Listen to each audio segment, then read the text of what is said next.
Bien, para arrancar el repaso de estadística, me parece importante repasar el concepto de variable aleatoria. O sea, ¿y qué es una variable aleatoria? Bueno, una variable aleatoria es una función, ¿ok? Para arrancar es una función. ¿Y qué es lo que hace? Como toda función, mapea de un cierto lugar llamado dominio a un codominio. Entonces, lo que hace una variable aleatoria, por ejemplo, llamamos x es nuestra variable aleatoria y pongámosle como nuestra variable va a ser la calificación. La calificación en econometría, ¿no? Del primer parcial, del segundo, de lo que ustedes quieran. Entonces, lo que va a hacer mi variable aleatoria X es, bueno, primero que nada tener un cierto dominio, depende cómo se califique, qué dominio va a tener. Si se califica del 0 al 10, su dominio van a ser de todos los números naturales del 0 al 10, ¿ok? O sea, en este caso el dominio, en este caso se diría que el dominio, ¿ok? De X, ¿ok? Existen los naturales y específicamente, estos son los reales, existen los naturales y específicamente va desde el 0 hasta el 10, ¿ok? Y te mapea esos distintos valores, que son las posibles realizaciones, o sea, los valores que puede tomar. Las realizaciones son el valor que toma efectivamente la variable. Te los mapea con una imagen, ¿ok? Con una imagen. O sea, los hace corresponder con a esta calificación x1, a esta calificación de x2, las hace corresponder con una imagen que representa un número que es una probabilidad, ¿ok? Entonces, por ejemplo, a esta calificación x1, por ejemplo 5, hay un 10% de tener un 5. A esta calificación x2, ok, de repente hay un 50% de tener esta calificación. Entonces nosotros vemos que la imagen, no sé, nosotros llamamos a esto el valor respuesta eh, I sub 1, si se quiere, y I sub 2. Nosotros vemos que los I sub I, o sea, están entre 1 y 0, ok, porque estamos hablando de probabilidades. Entonces mapea eventos, ok, con respectivas probabilidades. Entonces su imagen está bastante restringida a este espacio numérico entre 0 y 1, ya que representan probabilidades. Y a propósito elegí una variable discreta, porque recuerden que no es lo mismo a lo discreto continuo. A lo discreto toma valores puntuales con probabilidad positiva. A lo continuo la probabilidad es nula en un punto. Acá la probabilidad, por ejemplo, de sacarte un, no sé, de sacarte un 10 es positiva, ¿ok? Es distinta de cero. En cambio, la probabilidad de, no sé, otro fenómeno, llamémoslo W, de que tu llamada tarde exactamente 5 minutos es cero, ¿ok? Porque no hay probabilidad en un punto, sino que se acumulan intervalos. Entonces acá yo tengo la distribución de tiempo, de duración de las llamadas, o sea, la probabilidad de que dure exactamente 5, esta linita, bueno, yo la puedo hacer tan finita como yo quiero, entonces la probabilidad de ocurrencia es nula, ¿ok? Sino que la probabilidad se acumula en intervalos, por ejemplo, que dure entre 4,9 y 5,1 minutos. Bien, un poco ya habiendo tocado ese tema, vayamos a repasos un poco más matemáticos y más algebraicos. Entonces, algo que se va a tratar mucho en este curso es el tema de, bueno, qué es un estimador, ¿no? Porque los estimadores nos van a servir bueno, para realizar para estimar los parámetros que no conocemos, ¿no? Entonces, para repasar, un estimador, ¿ok? Tenemos, llamémoslo un estimador tita sombrero, es una estimación de un parámetro poblacional. Entonces tita, ¿ok? Va a tratar de estimar a este parámetro poblacional que yo desconozco. Por ejemplo, si x es una función, ¿ok? Que tiene este estilo, ¿ok? Que lo estoy graficando acá. Bueno, esta es la forma funcional de una distribución normal, ¿ok? Mi distribución normal tiene dos parámetros, sigma y mu, siendo uno el desvío y otro la varianza, y estos parámetros, si no los conozco, los podría estimar, ¿ok? Em, Mediante funciones de la muestra. Entonces, otra definición de estimador es un estimador, ¿ok? Es una función de la muestra, es decir, agarra información muestral, la procesa y escupe un resultado, y ese resultado busca estimar a estos parámetros. Entonces, por ejemplo, un estimador muy clásico para la media es x raya. X raya busca estimar a la media mu en una distribución. ¿Y cómo se describe a x raya? Bueno, x raya es la suma, ¿ok? Desde 1 hasta n, siendo n los datos, de todos los datos, y después dividimos esto por la cantidad de datos que sume. En el caso de las calificaciones, pongamos si queremos saber el promedio de las calificaciones, nosotros sumaríamos todas nuestras notas, todos nuestros x sub i, y después dividiríamos por la cantidad de notas que nosotros sumamos. Es decir, si por ejemplo vos tenés, no sé, en el primer parcial tenés un 6, en el segundo parcial tenés un 8, ¿ok? Todo el mundo estaría de acuerdo que el promedio es un 7, ¿ok? ¿Y cómo saben eso? Bueno, porque sumaron las notas del primer parcial, la del segundo parcial, y la dividieron por la cantidad de notas que sumaron, y eso les dio 7. Y como notan, nuestro estimador x raya es una función de la muestra. ¿Por qué? Porque agarra información muestral, la suma, la divide por n, la procesa, ¿ok? Y escupe un valor, y este valor estima el promedio. Bien, hay estimadores, como son, estos son funciones de la muestra, son formas funcionales que nosotros le escribimos. Por ejemplo, yo podría plantear en vez de x raya suma xy sobre n, podría de repente querer dividir por n más 1, ¿ok? O que tal vez por n menos 1. De hecho, en la estimación de la varianza, ¿ok? La insesgada agarra toda la muestra, le resta la media muestral, la eleva al cuadrado y para que sea insesgado se divide por n menos 1. Y la pregunta es ¿por qué dividimos por n menos 1? ¿Por qué no divido por n, por ejemplo? Porque acá tiene bastante lógica dividir por n. Acá, ¿por qué dividimos por n menos 1 para que esté bueno esto? Bueno, la respuesta a eso es que los estimadores tienen ciertas propiedades, ¿ok? Que está bueno que las cumplan, ¿ok? Entonces, y las propiedades son las siguientes. Entonces, esto es lo que se le llama propiedades deseables, porque se desea que las cumplen. Propiedades deseables de los estimadores, que los voy a poner como tita sombrero, es como una característica. La primera propiedad es que el valor esperado de un estimador tita sombrero, ¿ok? Coincida con el parámetro que busca estimar. Siempre vamos a usar tita sombrero como genérico, o sea, tita sombrero busca estimar, recordemos, a tita. En este caso, nosotros desearíamos, por ejemplo, que x raya, que nosotros sabemos que x raya quiere estimar a la media, y se escribe así, x raya busca estimar a la media. Bueno, nosotros podemos probar que el valor esperado de x raya es justamente la media, mu. El valor esperado de ese cuadrado, ¿ok? Es sigma cuadrado, o sea, estima la varianza. O sea, si en promedio, ¿ok? Porque el valor esperado no es nada más ni nada menos que el promedio, que lo que se espera que tome esa variable, ¿no? Si en promedio nuestro estimador toma el valor del parámetro que buscamos estimar, esto es algo bueno, ¿ok? Si ustedes lo quieren ver así, esto es que no está sesgado, que se llama la propiedad de insesgamiento. Esto se llama la propiedad de insesgamiento. Insesgamiento. Que formalmente se escribe así, ¿ok? Bien genérico, y esto significa para nuestros dos estimadores. Esto todo acá se prueba matemáticamente y lo habrán visto en estadística, ¿no? No es el objetivo ahora. Y más o menos significaría esto: si en el blanco nosotros acá tenemos a nuestro estimador mu, ¿ok? Y usamos como nuestra arma a x raya, nosotros vamos a tener distintos valores de x raya. Por ejemplo, nuestro x raya sub 1, o sea, tomamos una muestra, la procesamos, o sea, la sumamos, o la dividimos a toda por n, nos dio un valor x raya sub 1, ¿ok? Y este x raya sub 1 cayó por acá.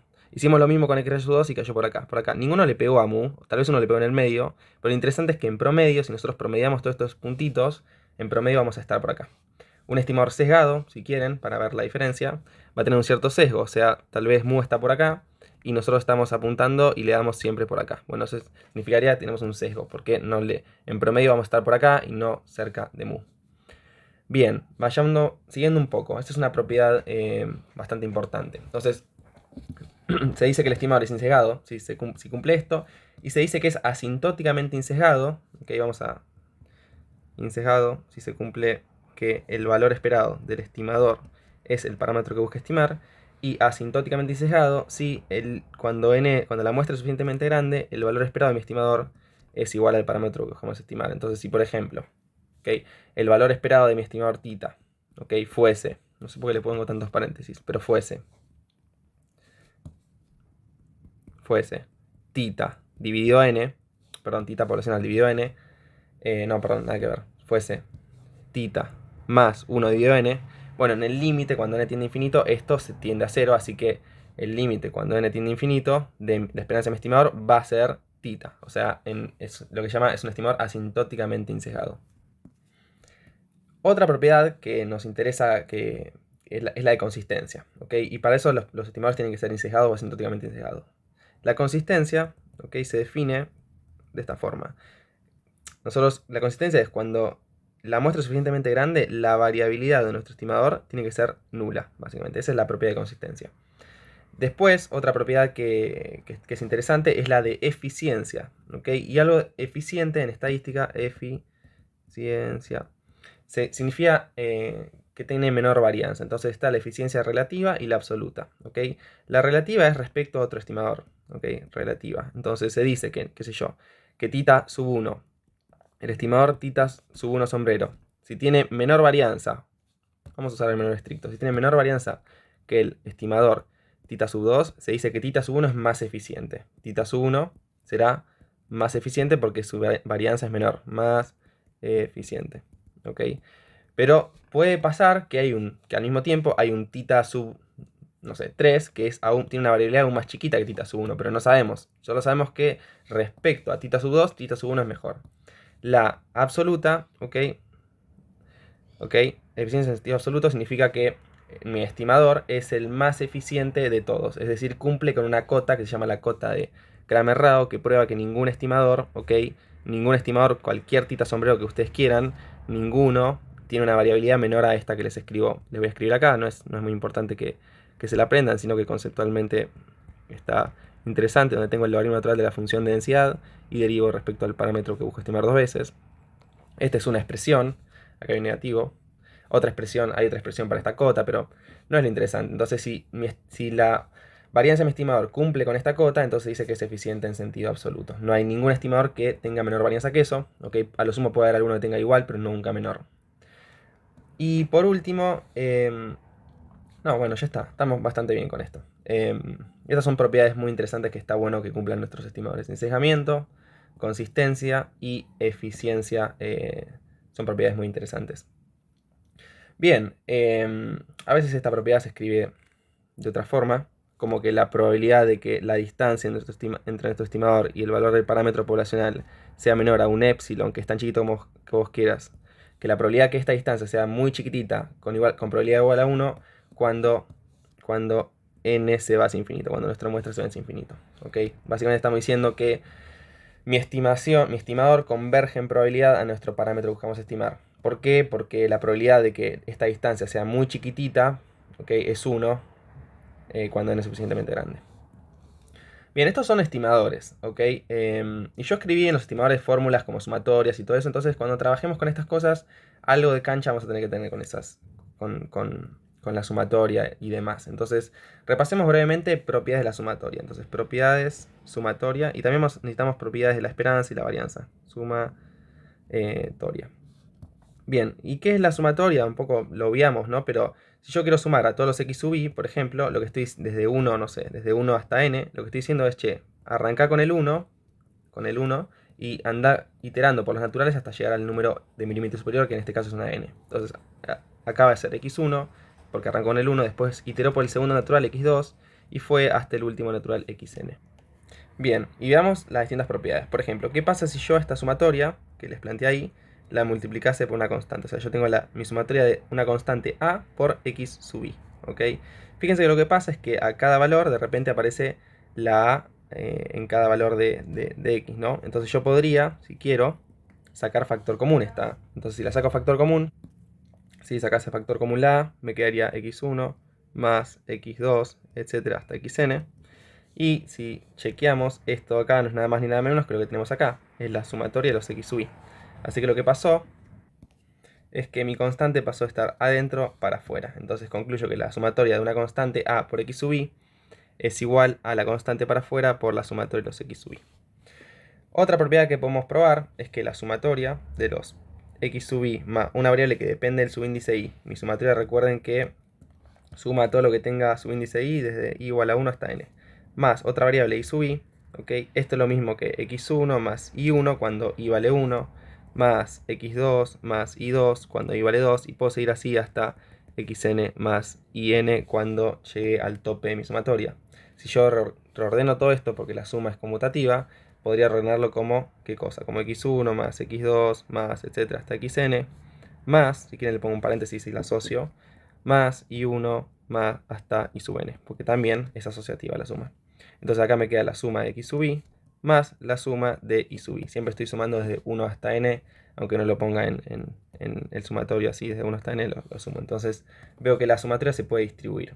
Entonces notamos que las constantes las podemos sacar para afuera y distribuimos la suma. Esto cumple todas las condiciones de una transformación lineal, eso que vieron en Mate para Economistas hace un tiempo. Recuerden que una transformación lineal agarraba a dos objetos matemáticos, no sé, x e y cumplía que vos podías sacar la constante para afuera y podía distribuir el transformado. Bien, una cosa más para terminar con la sumatoria es que si yo quisiese sumar, qué sé yo, supongamos que quiero sumar 3 veces a mi constante a, esto me quedaría a más a, que es lo mismo que 3 por a. Y el 3 viene un poco porque yo sumé 3 veces esa letra a, o sea, hasta mi límite superior me lo dice. Entonces si yo quiero sumar n veces una constante a, esto sería n por a. Bien, esas son las propiedades de la sumatoria. Vayamos ahora a propiedades del valor esperado y la varianza. Entonces, si queremos ir a eso, propiedades del valor esperado, o sea, de la esperanza de x. Si se quiere, podemos definir a la esperanza de x. ¿Qué es la esperanza de x? Bueno, en continuas, la esperanza de x sería la integral de todas las x que pertenecen al dominio de mi función, variable aleatoria, porque estoy buscando el valor esperado de algo aleatorio, ¿no? De una variable, que se espera que toma esa variable aleatoria, que no sabemos qué valor va a tomar, por eso un poco sacamos su esperanza, de x por la función de densidad de probabilidad de esa variable aleatoria. O sea, estoy integrando, y si fuese discreta, tendría que sumar, en vez de integrar en todo el dominio, ¿okay?, a x por la función de probabilidad que se usa p de x usualmente. Entonces esto es en el caso continuo, y esto es en el caso discreto. ¿Qué más? Bueno, vamos a las propiedades. Lo primero que nada, el valor esperado de una constante, bueno, es la misma constante. ¿Por qué? Fíjense que yo quiero graficar una constante. Grafiquémosla. En el eje X son los distintos valores de mi variable constante, y en el eje Y vamos a tener mi constante, que siempre vale el valor de A. Bueno, para x1, este valor de x1. ¿Okay? Mi constante vale A.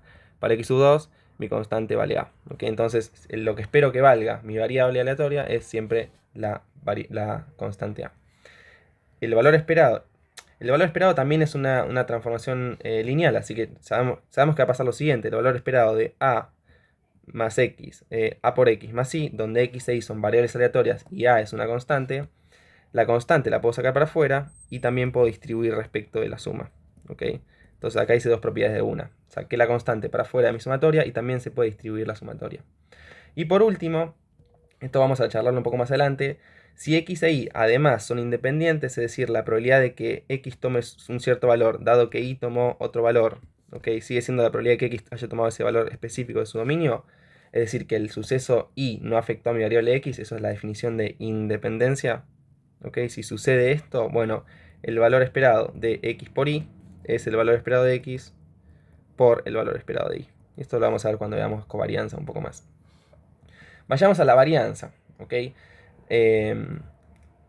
Bien, la varianza, vamos de nuevo a la varianza. La varianza de una variable x aleatoria se define como el valor esperado, que es un poco lo que vimos arriba, de los x centrados respecto a su medio, o sea, de x menos el valor esperado de x. ¿Okay? Y todo esto lo tengo que elevar al cuadrado porque es una variabilidad, entonces me tengo que cerciorar que las variabilidades sean siempre positivas. ¿Okay? Mide la dispersión de una variable aleatoria x.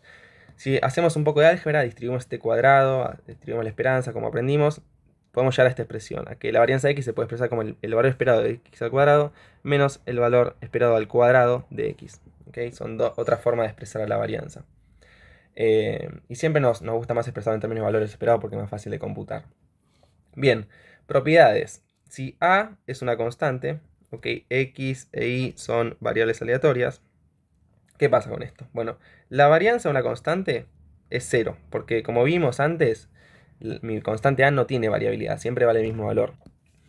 Después, la varianza, ¿ok? Vamos a hacer con el mismo color. La varianza de una constante a por una variable aleatoria x, bueno, la constante sale afuera al cuadrado, y esto es un poco interesante.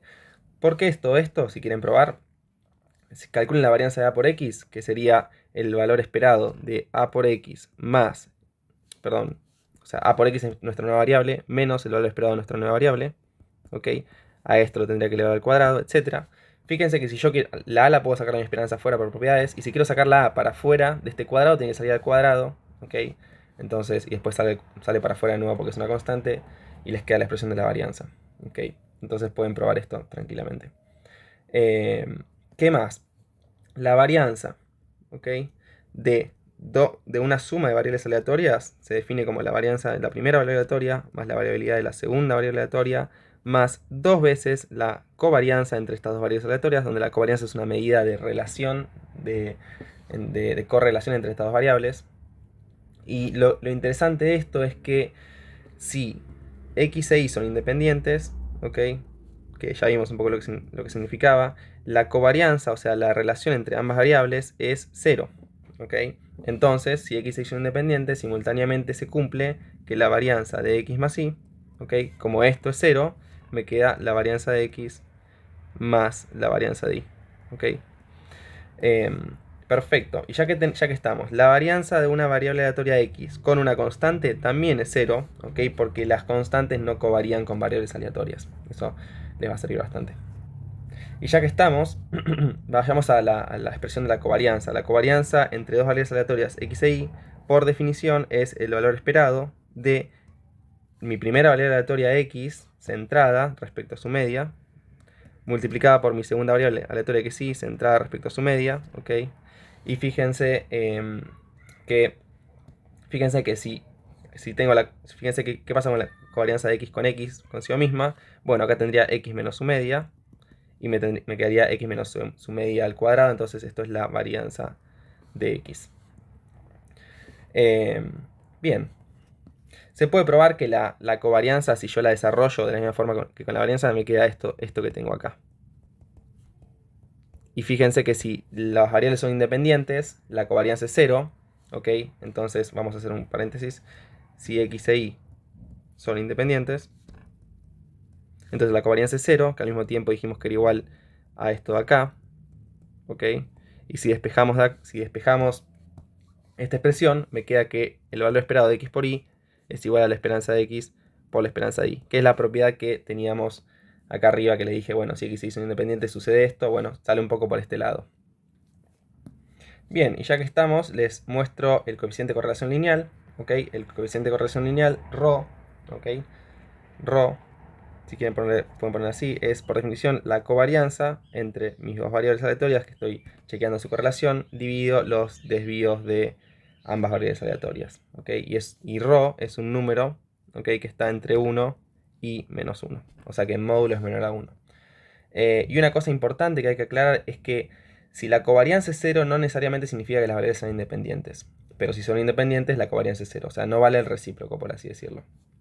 Bien, como vimos, estimadores de la varianza eran el insesgado, era ese cuadrado. Entonces, vamos a poco. Supongamos que nosotros tenemos mi varianza y la quiero estimar porque no la conozco. Entonces yo la estimo con ese cuadrado que es x sub i menos x raya elevado al cuadrado dividido n menos 1.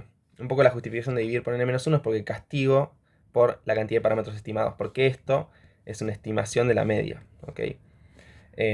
A veces se usa este estimador, ¿ok? Este estimador es la suma de los x sub i menos mu, esta es la media poblacional, y si divido por n, este también es insesgado. Se puede probar que es insesgado porque acá no estoy estimando nada. Si ustedes acá dividen por n en vez de por n menos 1, esto es insesgado, pero asintóticamente insesgado, ¿ok? Y a veces nos sirve el asintóticamente insesgado, por ejemplo, para el test de Harkevera para normalidad de los errores, se usa el estimador sesgado de la varianza. Bien. Una cosa más que tal vez nos va a servir para el modelo de regresión es que, ya que para que vayan aprendiendo a tratar sumatorias, ¿qué pasa si ustedes quisieran sumar a los x sub i menos x raya? Bueno, si yo hago la suma de los x sub i menos x raya, distribuyo la sumatoria como aprendimos, ¿ok? Me doy cuenta de que esto es una constante respecto a mi sumatoria, no hay ningún subíndice i, y esto me termina quedando la sumatoria de los x sub i menos n por x raya. Y acá hay dos formas que lo pueden... Esto va a ser 0, ¿ok? Y hay dos formas de probar que esto es 0. Una forma es agarrar... Vamos a hacer las dos formas. Una forma es descomponer a x raya, y yo me doy cuenta que al mismo tiempo x raya es la suma de los x sub i dividido n, ¿ok? Cancelo las n's y me queda exactamente lo mismo, por lo cual si estoy sumando y restando dos veces la misma cosa, esto es 0. La otra forma es a la suma de los x sub i dividir y multiplicar por n. Si multiplican y dividen por el mismo número no pasa nada. Si lo hacen acá me queda x raya, ¿ok? Después menos n por x raya queda igual, y de nuevo estoy sumando y restando lo mismo, así que esto es 0 de la misma forma. Y esto sirve con cualquier cosa, o sea, también sirve si ustedes hiciesen la suma de los y sub i menos y raya, siempre que se entienda que y raya es la suma de los y sub i dividido n, ¿no? Esto también les va a dar 0. Ok, nos falta test de hipótesis, intervalo de confianza, pero antes me gustaría charlar un poco de métodos de estimación. ¿Ok? Método de estimación. Son métodos para generar buenos estimadores. ¿Ok? El que habrán visto, el más viejo es el método de los momentos. ¿Ok? Que lo que hace es conectar los momentos de una distribución con los parámetros de esa población. Por ejemplo, ustedes saben que el valor esperado de la esperanza, una normal, ¿ok?, es la media. Entonces, lo que haría el estimador de los momentos es decir, bueno, che, si yo quiero estimar la media, ¿ok? La media es igual al valor esperado de x, ¿ok? El valor esperado de x no lo conozco porque no conozco el parámetro mu, entonces no puedo calcular, tengo incógnitas en mi integral, así que yo a los momentos absolutos orden 1, que son los momentos de este estilo, o sea, la esperanza de x a la k, que es un momento absoluto, ¿ok? Vale, la pueden recordar eso. El momento absoluto orden k es el valor esperado de x elevado a la k, ¿ok? Y entonces, bueno, a los momentos absolutos los estimo, ¿ok? Las estimaciones de estos momentos va a ser la suma de los x sub i elevados a la k, dividido n. Entonces yo quiero estimar el momento absoluto orden k, tengo que hacer la suma de x sub i elevado a la k dividido n. Por ejemplo, la estimación de la esperanza de x sería la suma de x sub i, k en este caso es 1, dividido n. Así que es el famoso x raya que ustedes conocían. Pero bueno, justo este es muy aburrido, el de la normal y la media. Hay otras un poco más interesantes, como el de la gama, pero no me voy a poner a desarrollar ese álgebra, así no los pierdo mucho. Pero conecta a los momentos de una distribución, ¿ok? Con los parámetros y lo despeja de ahí. Bien, y el más interesante es el método de máximo verosimilitud, ¿ok? Likelihood, por así decirlo en inglés. Donde lo que hace, ¿ok? Uno tiene una muestra x1 hasta xn, y lo que hace es va a tomar una muestra, maximiza la probabilidad de la muestra. Maximiza probabilidad de la muestra, ¿ok? Entonces, está la función de verosimilitud, o sea que, ¿qué es esto? Poner que de una Poisson, si quieren, que lo que hace es calcular la probabilidad de ocurrencia de esa muestra que vos observaste, la probabilidad conjunta de x1, x2 y xn, ¿ok? Y esto, si la muestra es aleatoria, las observaciones son independientes, así que me quedaría una productoria de probabilidades, ¿ok? Porque recuerden que si x1 es independiente de x2, o más fácil, si A es independiente de B, la probabilidad de A y B es la probabilidad de A por la probabilidad de B, así que un poco pasa lo mismo acá. Y lo que hace es maximiza esta función, o sea, mueve el parámetro para maximizar esta función. Que si esto fuese una Poisson, bueno, la probabilidad en una Poisson es e a la menos lambda, por lambda la x sub i, por x sub i factorial. Lo único que las x es de la muestra, es fijo, la es un número, lo único que podés mover son estos dos lambdas que tenés acá. Así que vamos a derivar a el logaritmo natural de mi función de verosimilitud respecto de lambda, igualar esto a 0 y encontrar el valor de lambda que maximiza la probabilidad de esta muestra. ¿Por qué se usa el logaritmo natural? Bueno, eso es una cuestión más técnica, es porque las derivadas son más fáciles con sumas, y el logaritmo tiene una propiedad muy importante que los productos los puede volver sumas, etc. No importa. Y esto... Bien, este es el método, no me voy a poner a explicar el método ahora, pero este es el método así bien por arriba. Que son métodos para encontrar buenos estimadores. O sea, esto de acá me va a generar un estimador, ¿ok? Un estimador por máximo de similitud, o sea, me va a decir una función de la muestra, y este estimador tiene buenas propiedades, como mencionábamos antes, qué sé yo, eficiente, etc. Bien, ahora pasemos un poco a test de hipótesis e intervalos de confianza. ¿Qué es test de hipótesis? ¿No? O sea, nosotros en test de hipótesis lo que hacemos es plantear cierta hipótesis sobre mi población. Por ejemplo, la media de mi población es igual a, no sé, es igual a 5, es igual a, si se quiere, así estamos bien genéricos. Y en la alternativa podemos plantear hay distintas alternativas para esto. Nos puede interesar qué pasa o sea, puede que nos interese qué pasa si la media es A, qué pasa si es distinto de A, qué pasa si es mayor o menor a A. O sea, entonces distintas alternativas son que la media es mayor a A o que la media es menor a A. Por ejemplo, si A fuese el promedio de llenado de líquido en ciertas botellas de Coca-Cola, entonces yo tengo mis botellas o cierta bebida, ¿ok? Entonces yo quiero que el promedio de llenado, ¿ok?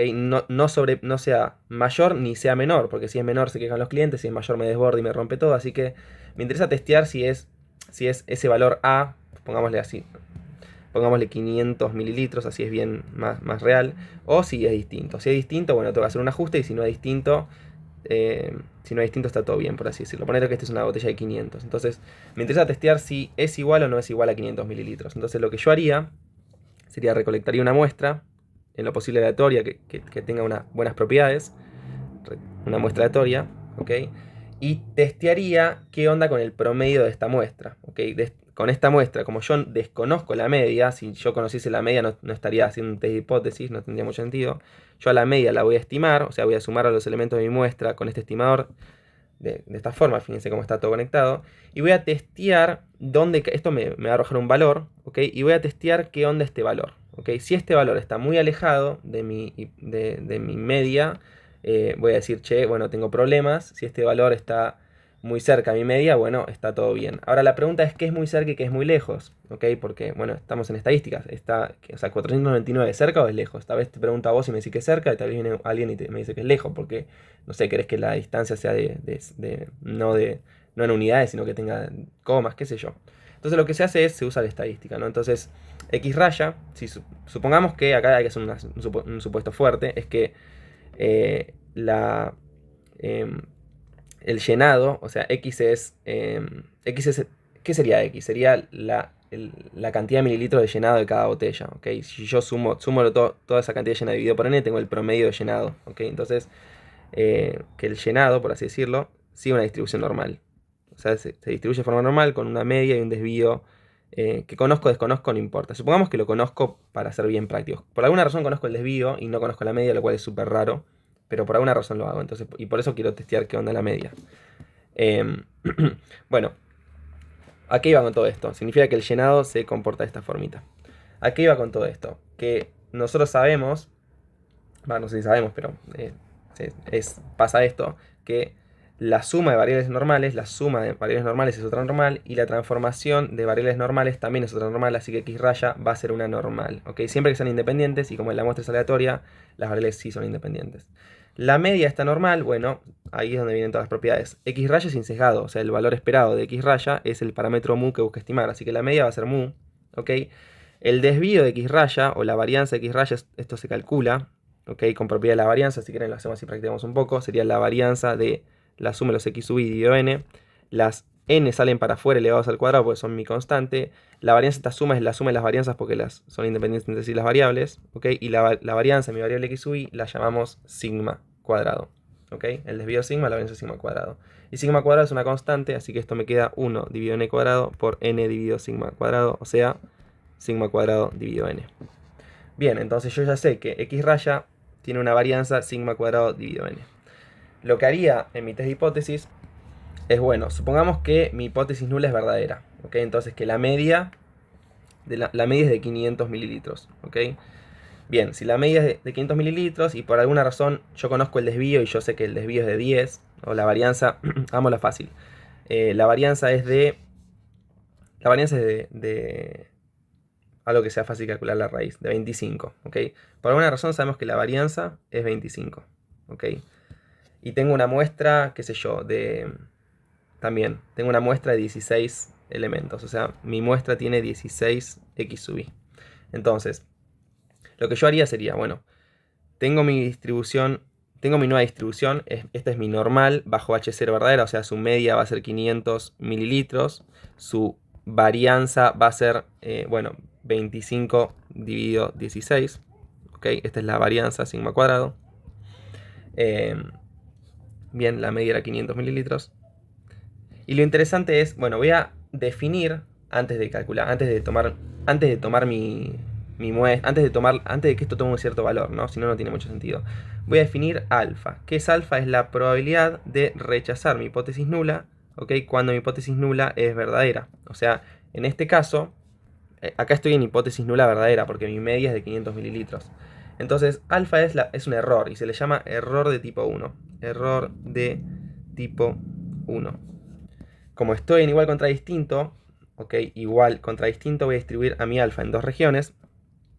Ok, voy a distribuir mi alfa en dos regiones y lo voy a hacer simétricamente porque me conviene. Entonces voy a poner alfa sobre 2 en cada una de estas regiones.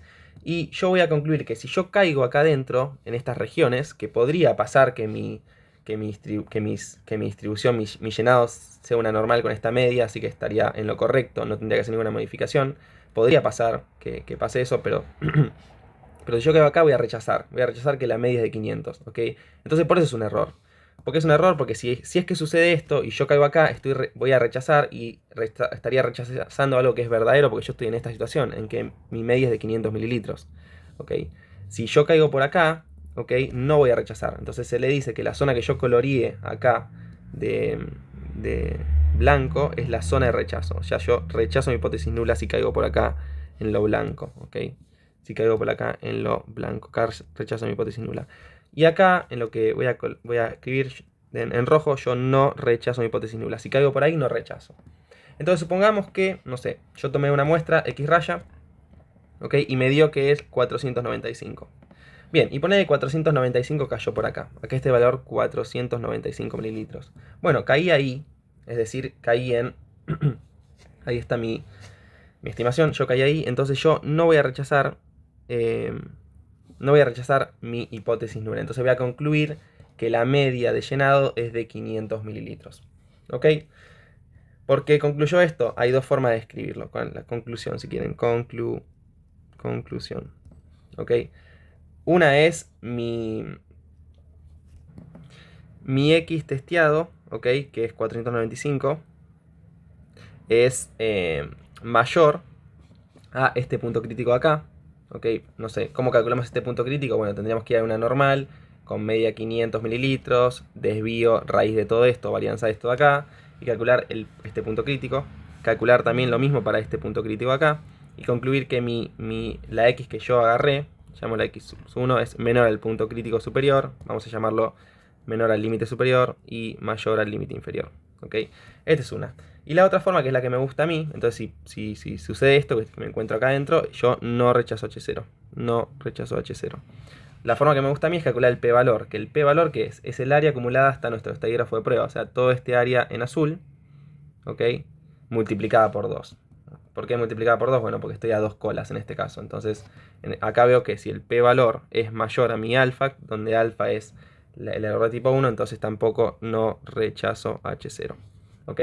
Si ustedes están en igual contra distinto, siempre multiplican el p-valor por 2. Caso contrario, no, déjenlo normal. Es el área solamente hasta su estadígrafo de prueba. Bien, otra cosa que podría pasar, voy a tratar de hacerla más corta si no me extiendo tanto, es que ustedes no conozcan el desvío. ¿Ok? Si no conocen el desvío, de repente esta normal ustedes no la pueden calcular porque esto de acá lo desconocen. ¿Ok? ¿Cómo calculan las probabilidades? Entonces, por suerte acá recurren a la t-student. Entonces, vamos a hacerlo más prolijo. H0, de nuevo.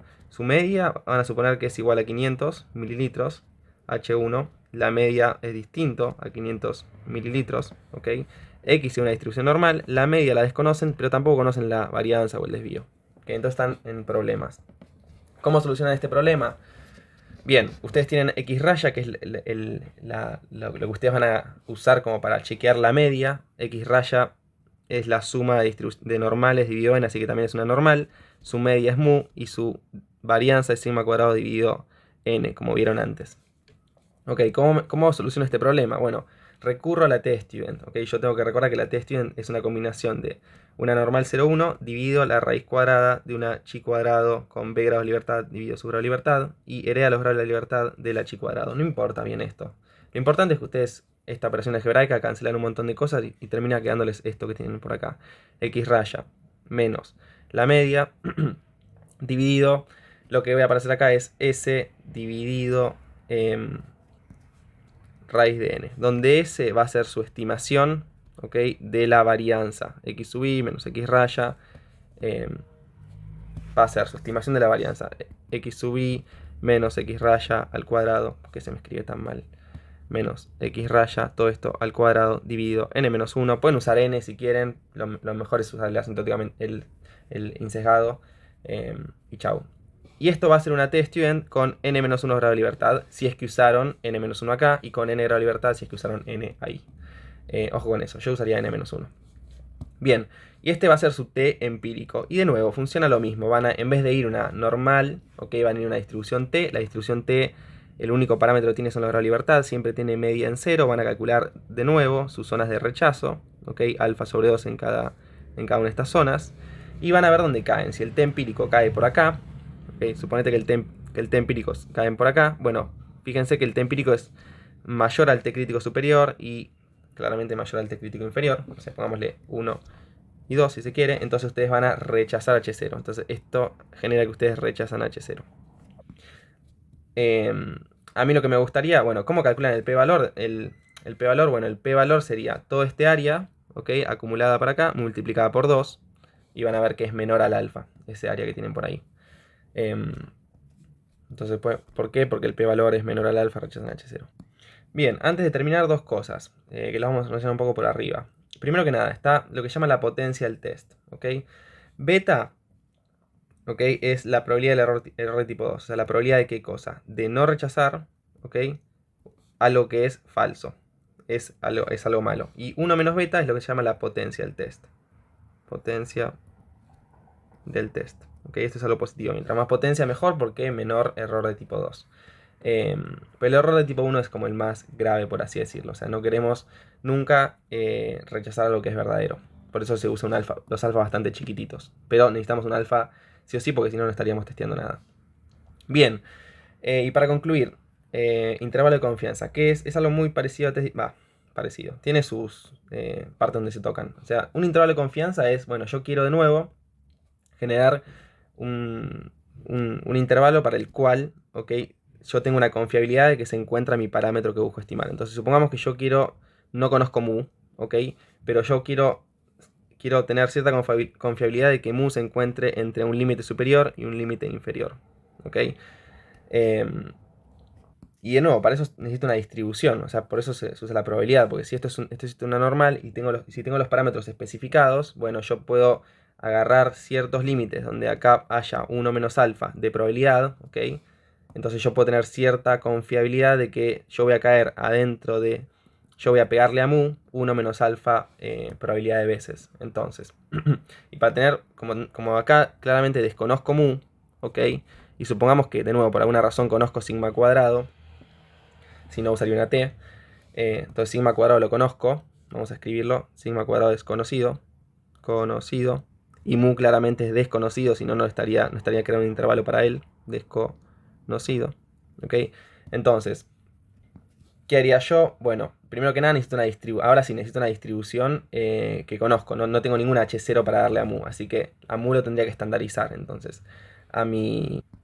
voy a estimar a mu, primero que nada, a mu lo voy a estimar con x raya, va a estimar a mu, recordemos que x raya, si una distribución normal, la media es mu también, la varianza es sigma cuadrado dividido n, un poco por lo que demostramos antes, entonces, de nuevo, x raya no conozco mu, así que no conozco su distribución, entonces lo que voy a hacer es estandarizarlo. Recuerden que si yo estandarizo una normal, de repente tengo una normal 0,1, le resto su media, divido por el desvío, que es la raíz cuadrada de la varianza, ¿ok? Y esto es una normal 0,1. Una normal porque x raya es una normal y 0,1 porque la estandaricé. ¿Ok? Y de repente ahora tengo una distribución. Entonces con esta distribución normal 0,1 puedo calcular dos valores, que un límite superior y un límite inferior, que acumulen 1 menos alfa de probabilidad. ¿Ok?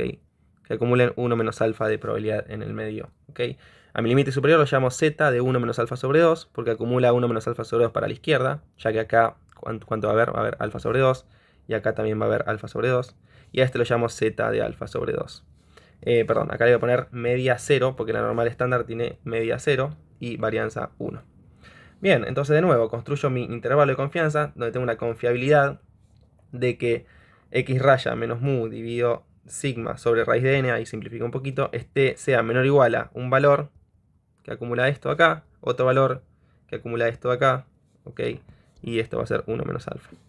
Entonces, una vez que yo seteo mi alfa, ¿ok? O sea, que seteo mi nivel de confiabilidad, ¿ok? Nivel de confiabilidad es 1 menos alfa. Por ejemplo, si yo quiero un 90% de nivel de confiabilidad, alfa sobre 2 va a ser 5%, ya que alfa es 10%. Entonces yo ya sé, en una normal 0,1, qué valor acumula un 5% para la derecha y qué valor acumula un 5% para la izquierda, ¿ok? Este valor lo desconozco, pero por alguna razón conozco sigma, conozco n y conozco x raya, ¿ok? Porque x raya y n son cosas que obtengo de mi muestra, ¿ok? X raya sumo mi muestra dividido por n y n es la cantidad de muestreado, y despejo mu y ya tengo mi expresión para el nivel de mu, ¿ok? Si yo hago un poco de álgebra con todo esto, tengo una confiabilidad de que